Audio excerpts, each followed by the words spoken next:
Le premier conseil que je donnerais consiste à identifier les données dont on parle, puisque toutes les données ne se valent pas. Certaines font l'objet de réglementations, d'autres font l'objet d'enjeux stratégiques majeurs ou peuvent être liés à l'activité de l'entreprise. Donc le premier point, c'est de connaître la donnée et d'essayer d'identifier où elle se trouve et si possible de regrouper ces données. Le deuxième conseil que je pourrais donner consiste à protéger les disques durs des machines nomades, notamment ordinateurs portables, car il est fondamental qu'en cas de perte ou de vol, on ne puisse pas retrouver des données qui pourraient se retrouver de façon indue ou de façon anormale ou injustifiée sur un ordinateur portable et donc récupérées à travers le vol d'un ordinateur. Et enfin, le dernier conseil que je pourrais donner dans un premier temps consiste à mettre en place du contrôle d'accès et de la gestion d'habilitation pour accéder aux données, de façon à ce que tout le monde ne puisse pas accéder à toutes les données, mais que les utilisateurs accèdent aux données dont ils ont besoin. De ce fait, ne pas permettre à n'importe qui d'accéder à toutes les données sans que ce soit nécessaire.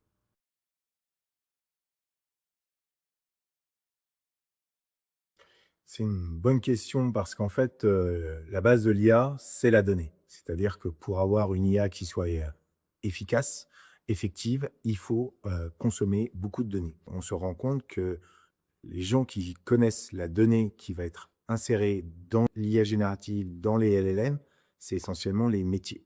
Ce qui veut dire que d'un point de vue sécurisation de la donnée, on va avoir besoin de mettre en place une gouvernance transverse qui va impliquer évidemment les RSSI, mais aussi essentiellement les métiers.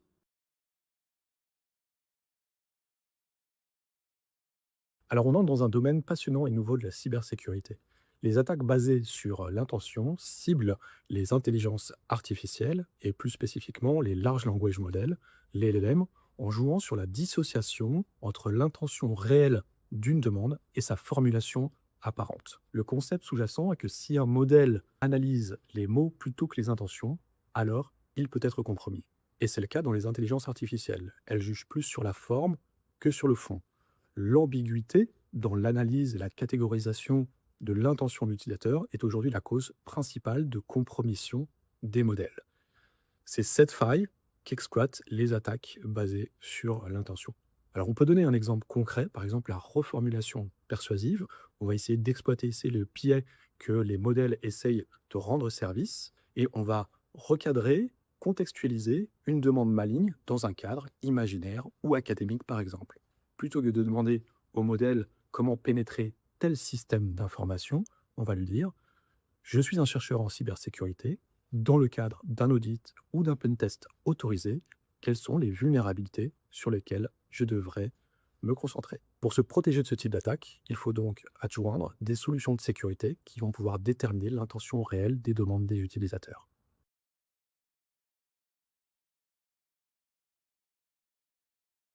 Here's what's changed when we talk about the workforce today.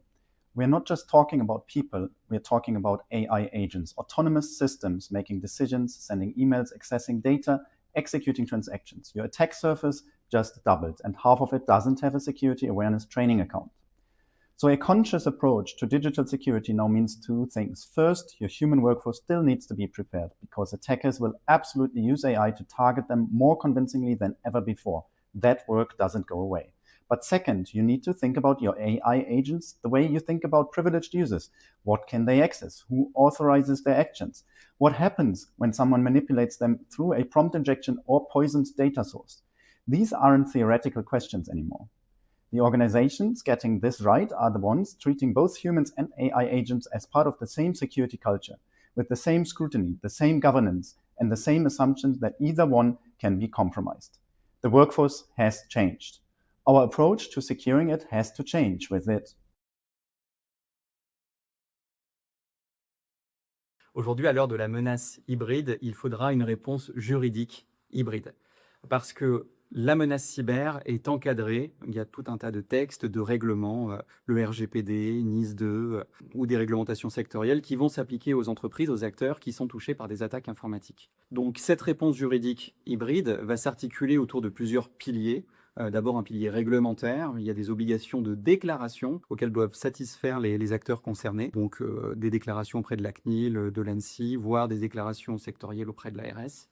Il y a un pilier également interne, RH. Donc là, attention par exemple aux mesures d'astreinte que vous allez pouvoir activer ou non selon que vous ayez anticipé ce risque-là pour mobiliser vos équipes. Un pilier contractuel, vos relations contractuelles avec vos fournisseurs, mais également avec vos clients. Donc les fournisseurs qui seraient concernés par l'attaque informatique, vos clients qui subissent les effets de l'attaque parce que vous-même, vous n'êtes plus en mesure de délivrer vos produits ou vos services. Dernier pilier, le pilier pénal et assurantiel.